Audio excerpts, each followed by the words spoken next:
Hi, it's Julie Ray, and I'm here to talk about dot plots, scatter plots, and pictographs.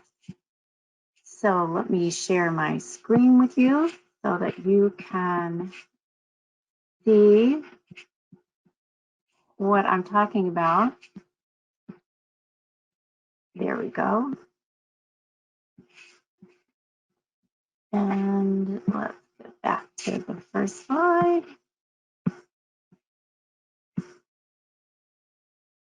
Beautiful. Full screen. There we go. So dot plots, scatter plots, and pictographs. These are some of the easiest to understand examples of statistics and data analysis. Mostly, we're looking at frequency, and they're very visual. They're easy to understand. Let's take a look. This is from one of the packets that Seeds gives to students, and it shows a frequency table that lists the reasons customers gave for returning clothing merchandise to a store. So there were 4 reasons listed: wrong size, it was an unwanted gift, they found a flaw after they purchased it, or they changed their mind. And it's easy to see which has the greatest number of people who returned their item for that reason. And here it is right here, the unwanted gift. It's also easy to see that the wrong size comes in next, because unwanted gift, each one of these is 5. So 5, 10, 15, 20. This is 4 less, so 21. Change their mind has 5. And then clearly the found a flaw was only 3. So this is a very easy way of looking at that. But this is called a frequency table. And we still had to do some counting there to see which was the most and which was the least. Let's look at another kind of frequency table. So this example from the same packet says that the Student Health Services Department at a university surveyed several students and asked them how many times per week they visited the school's gym. The following frequency table shows the result for several students. So here is again the frequency table. Notice over here is the number of students, and this is again written in tally marks. 1, 2, 2, 3, 0, 1. This is how many times they went to the gym in 1 week. So this is one way of plotting the data. Here's another way. They simply took the data from this frequency table and put it on what we call a line plot or a dot plot. Here it's a number line, starting with 0 and going up to 7, because that's how many, because that the weekly gym visits, so 7. Yeah, so that's the number of times you could go, 7 days in a week. That's the maximum. I confused myself there. And then each one of these X's represents 1 student. So 1 student went 0 times per week. 2 students went 1 time per week. 2 students went 2 times per week. So these are all different students that they surveyed and then asked them, how often do you go to the gym? 2 students said they went 2 times. 3 students said they went 3 times. No students went 4 times. Only 1 student went 5 times, and 1 student went every day. So this is called a frequency table. It is something that is telling us how frequently something happened. And this line plot is showing us the same thing. This line plot or this dot plot is showing us the exact same thing. What is the frequency of visits to the gym? So a dot plot describes, summarizes, and finds patterns in the data. It's very good at just describing what has happened. So here we ask some people, how many siblings, how many brothers and sisters do you have? 4 people said they had 0, so they were an only child. 1, 2, 3, 4, 5, 6, 7. 8 people said they had 1 sibling, so they were one of 2. 6 people had 2 siblings, one of 3.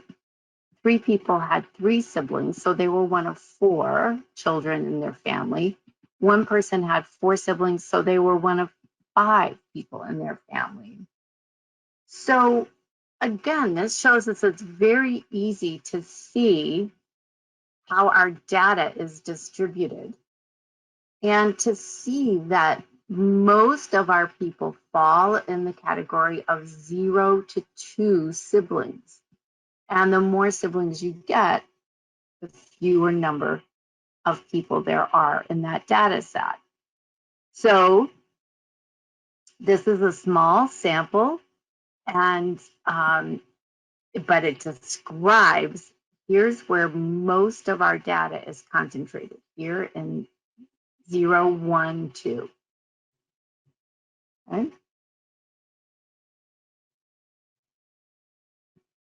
Here's another example.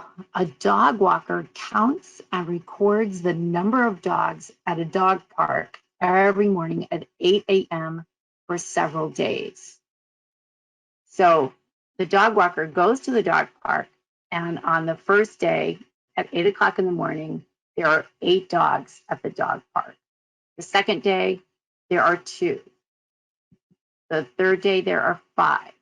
So this could have been a frequency table like we saw on this kind of chart.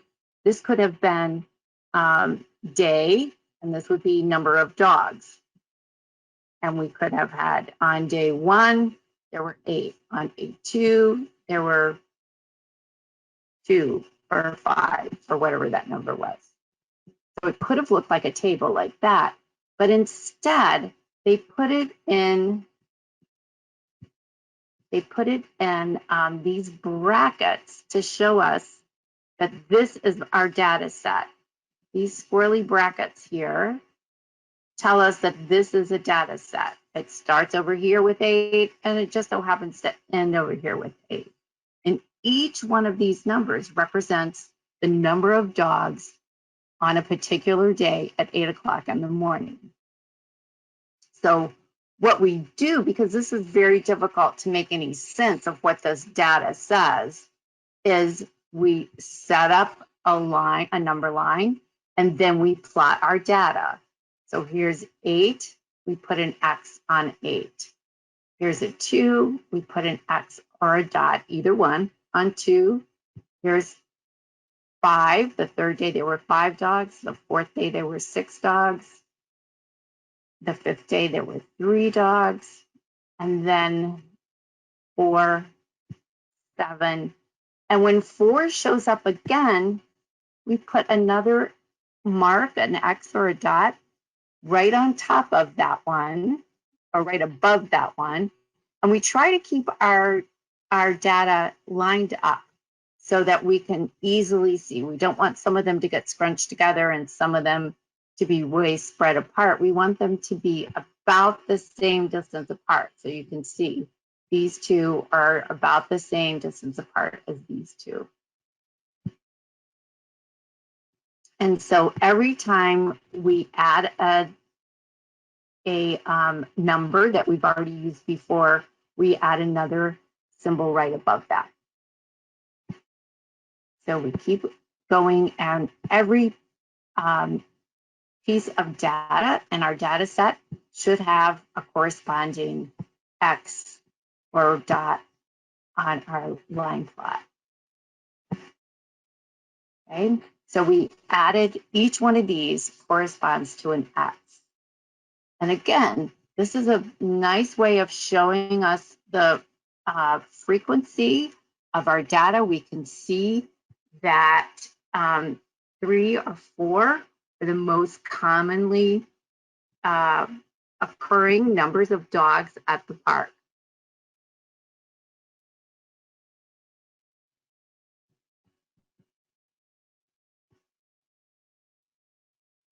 Now, this is a dot plot, but there's a difference here. I mean, it certainly has dots along a graph here that tells us days. But here we've got something else. We have height. And this, it doesn't go up because of the number of occurrences. This is just one sunflower. So it's showing us how it continues to grow. And we can see that it adds height until it gets to 250 centimeters, and then it tapers off. But this is called, a scatter plot. It uses dots to represent values for 2 different numeric variables. The position of each dot on the horizontal and vertical axis indicates values for an individual data plot. And they are used to show the relationship between the variables. Look at another example. So here I have an XY table. I've used Desmos to create this. This is a scatter plot that compares height and shoe size. So we might think that there's a relationship between your height and your shoe size. In particular, the taller you are, the larger your shoe size. So your foot grows in relationship to your height. And this is what we mean by looking for a relationship between the data. Let's go back and look at that definition again. Scatter plots are used to observe relationships between variables. We want to know, as something on the X changes, does something on the Y change? That's what we're looking for. Now, remember when we were graphing lines according to an equation, those points lined up. They made a perfectly straight line. But you can see that these are not exactly in a straight line. So what does that mean? So here's my height in inches over here on the X, 62 inches. There are 60 inches and 5 feet. So this person was 62 inches. And they have a shoe size of 6.5. There it is, 62, and the shoe size 6.5. And then someone who is 6'4" has a shoe size of 9. And someone who is 6'5" has a shoe size of 8. So you can see in this case, as the person got taller, their shoe size went up. But here's someone who's 1 inch taller, and their shoe size went down the size. Here's someone who's 5 inches taller than this person, and they have the same shoe size, 69 inches and size 9 shoe. In fact, here's size 9. There's 1, 2, 3, 4 different heights, people with different heights who have the same size shoe. But we can also see that it does go up, even though not everybody follows exactly. It's not, when we're talking about humans, things very rarely are a perfect line. There's a lot of variation, some of it due to our genes and some of it due to our environment. So there are a number of things that could impact your shoe size and your height. And we don't, there's no way that we can account for all of those, but we can see that in general, yes, as you get taller, your shoe size looks like it is getting bigger. And we call that a correlation. So a correlation, when you look at the way it's spelled, it says co being a prefix meaning with and relation. So there's a relationship with or between these two variables, but it's not that getting taller actually changes your shoe size. It is, those two things are correlated. So they seem to go together, but it's not necessarily that your height causes your shoe size to increase or decrease. But this is an example of a scatter plot. The important thing to look at is that we have a scale on both axes. And it is not that we're looking at just one kind of data, we're actually looking at two, height and shoe size. And we are looking to see if there is a change, if there is a relationship. Does the data correlate? Do we see some kind of growth or relationship between the two? So this is an example of your age and your earnings. So what we're looking at is as people get older, do their earnings increase? And you can see that, yes, in general, there's a trend up that as you get older, here's your age, that the highest that it shows is 70, and your earnings go up to 140 something. Looks like maybe it's almost 150. So when people are 20, or at least the people in this sample are 20, they're making around $60,000. And as they increase in age, their salary goes up. Look here, when they're 30, they're making around 80. It's kind of clustered around 80. When they're 40, it's more clustered around 90. When they're 50, between 50 and 60, it's more clustered a little bit higher up there. So you can see that there is some growth. Are there people who don't meet that criteria? Well, here's a person right here. So this person is 22 and their salary is 41, compared to this person who's 18 and their salary is 62. I like that. I would love to be that person. So as you go up, you can see, as you increase in age, you can see that the salary generally goes up. And we talk about it increasing, that if the graph increased from left to right, it's a positive correlation. Just like we talked about on when you're graphing an equation, on the line that goes up from left to right has a positive slope. It's the same thing on these graphs. It has a positive correlation.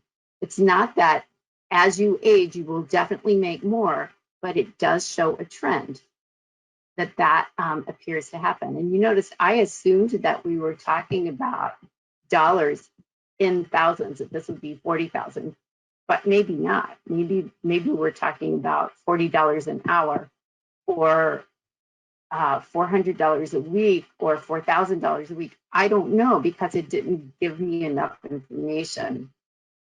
So I would say that this graph needs a little help in determining, helping me understand exactly what earnings they're talking about. So in this case, this correlation is this line. You can see this line going up from left to right is a positive correlation between age. As your age increases, your earnings increase.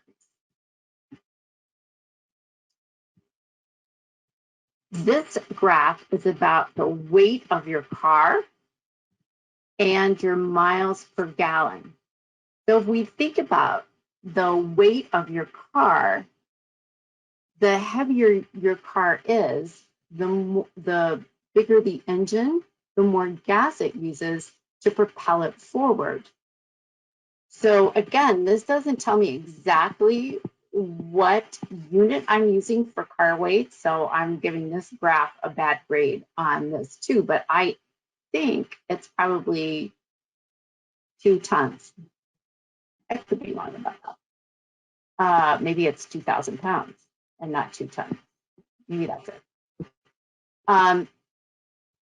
But you can see when the weight is down here low, you can see that the miles per gallon is higher. You don't have any car getting over 25 miles per gallon when that weight goes over 3. So we are seeing that the heavier the car, the less miles per gallon it gets. So we call this a negative correlation. And you can see that our line is going down from left to right. Just like when we graph lines and we said that a line that has going down from left to right has a negative slope. When we're looking at a scatter plot, we're saying the same thing. This is a negative correlation. And this line that I've drawn on both of these graphs, we call this the line of best fit. Notice that there's not many dots that are covered by that line. I think it's just that one right there that I can see. Come on. There we go. I think it's just actually touching this one. But when you draw your line of best fit, you're looking for half the values to be above your line, and half to be below. So let's see if that line does that. And it's an estimate. It doesn't have to be exactly. And we can talk about whether we should have included these. I considered these, without doing any arithmetic, but just looking at them, to be outliers. So I didn't include them. That means that they don't fit in the correlation exactly. They're so heavy that their miles per gallon and they're so much heavier than the other cars, and their miles per gallon, at least these two, are so far down below that I did not think that it was necessary to try and get my line to go over that way. And I thought this was a better line of best fit.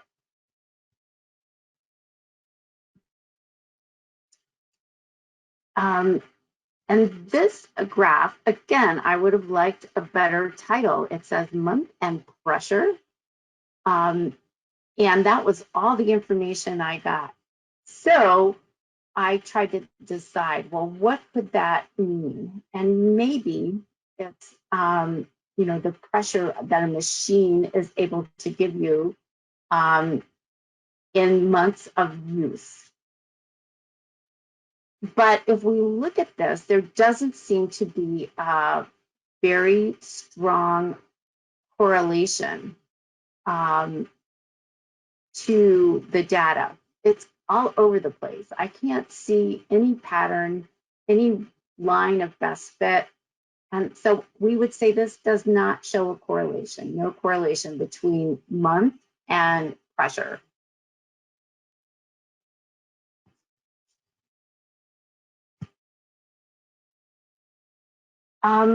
This is another scatter plot. It's about ride sharing trips. So an organization got data from both Lyft and Uber, and they were trying to figure out what is the best number for drivers to have to spend cruising around, and then how does that correlate with the number of requests that drivers get each hour? So what they're looking for is, how do we increase the number of requests that drivers get? And that might mean to discourage drivers at particular times. If there are not going to be enough people looking for drivers, then we want to discourage how many people actually go out and look for riders at that time. So here is where they determined that if a driver was going to get between 3 and 4 requests per hour, that they would only have to spend cruising around waiting between 2 and 4 miles, that would be the optimal number of requests, and they could figure out then how many drivers there would be, or they would encourage at that time.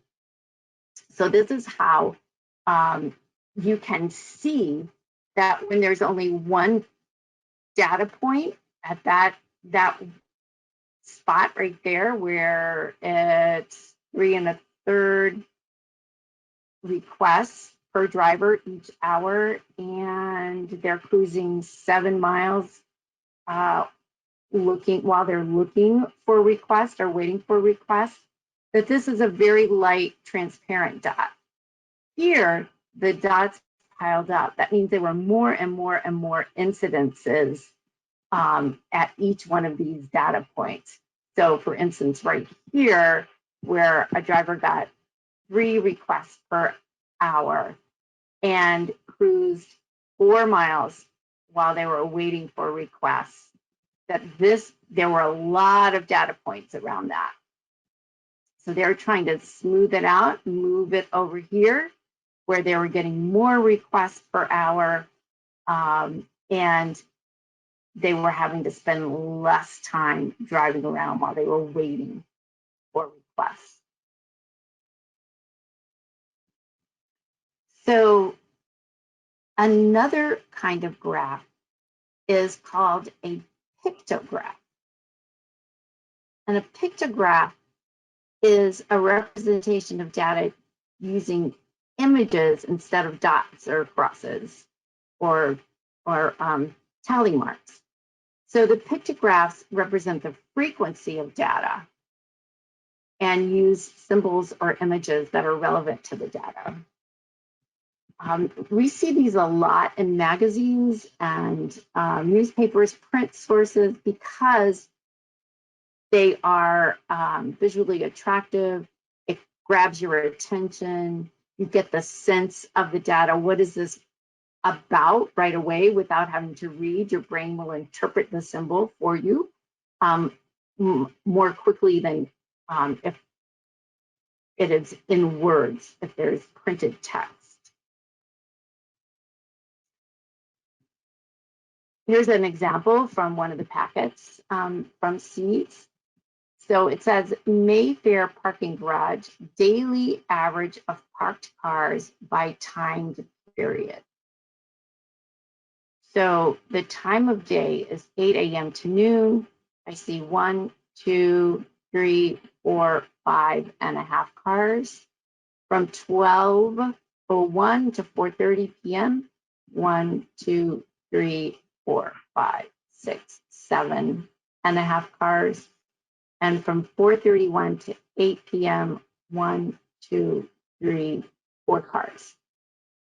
But look over here, there's a key that tells me each car represents 50 cars. Each picture of a car equals 50 cars. Now I can see maybe why they did not want to draw even 4 times 50 cars. That would have been a lot of cars to draw. So this is much more manageable if I know that each car represents 50 cars, and I can still see what I need to see, which is that the afternoon is when more cars are parked in the garage. Let's do just a quick interpretation. How many cars are parked in the garage from 12:01 to 4:30?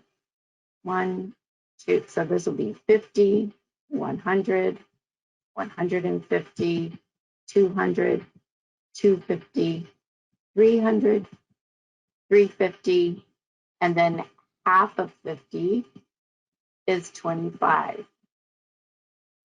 Oh goodness, I forgot what I got up to. Oh, 250, 375. So we see 275, 350, 375. Good. The answer should be C. But again, this is a very visual and easy to read representation of the data, showing me at a quick glance that more cars parked there in the afternoon than in the morning, and more cars in the morning than in the evening time. It's very much like a bar graph. We read it the same way as a bar graph, except there are no numbers up here for us to count. We do have to make that kind of foot computation in our head. Let's check another question. How many more cars are parked from 8 a.m. to noon than are parked after 4:30? Well, remember each car represents 50, so 50, 100, 150, 200, 250, 275. So I'm going to click down for my pen. 275. Beautiful handwriting. And then, so that's how many were in the morning, 8 a.m. to noon. And then how many were parked after 4:30? Here they are right there.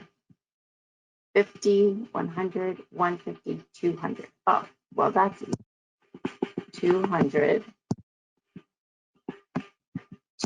75 minus 200. Perfect. 5. So 75, there's my answer, answer A. So the only tricky thing about this is looking, making sure that you look for the key so that you know how many are actually there. You remember that most of the time, each one of these symbols will stand for more than one.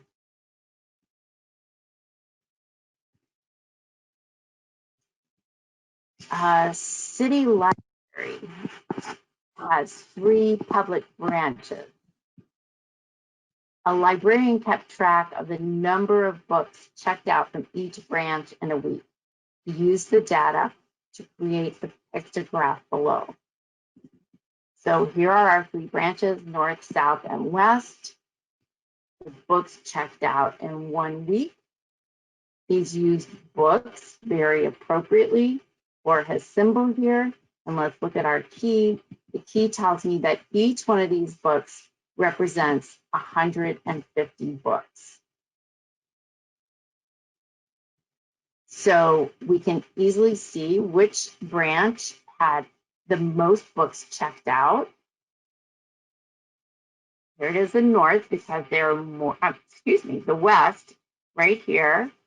That's 300. 2 of those make 300, 2 make 600, 2 make 900, 2 make 1,100.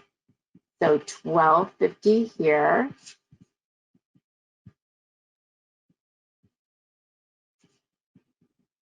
1,200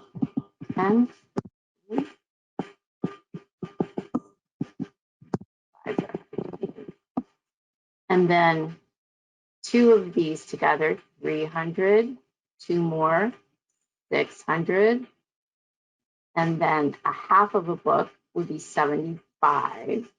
So 675.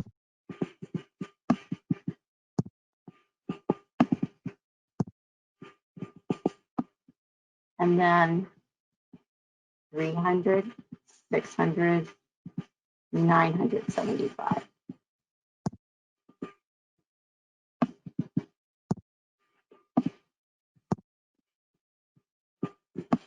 So then you could do whatever computations you wanted to from there, but you could also think of it as wonder why there are differences. Why does the South branch only have 675 books checked out? Do they not have enough books? Was there something particular going on in the neighborhood around that time? Did the West branch have some big event that they increased the number of patrons who came in, so therefore they increased the number of books checked out? Maybe this is just that week something happened to make it that small, and normally the South has the most books checked out. Or maybe West is normally the smallest, but just this particular week we saw a lot more. So we need to look into this data more. All it's doing is describing the frequency on this one particular week. Here's the fact for this particular week. And it doesn't tell us anything more than the shape of the data, which is the most frequent. So it's just describing. It's giving us no correlations. It's not telling us anything else except exactly how many books were checked out that week. So we need to be careful about how we draw conclusions from the data, and what we would want to know is, what are the differences that is happening in the branch, and is it our goal to get more books out? Is there something special that the West branch is doing that the other branches could do? Is this just an anomaly? Do you happen to pick the week that the data would show? Or do we need to keep looking at trends over a longer period of time to see what would happen from there?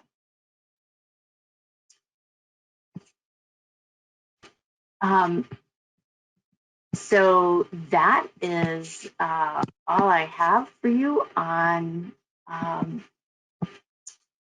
dot plots and scatter plots and pictographs.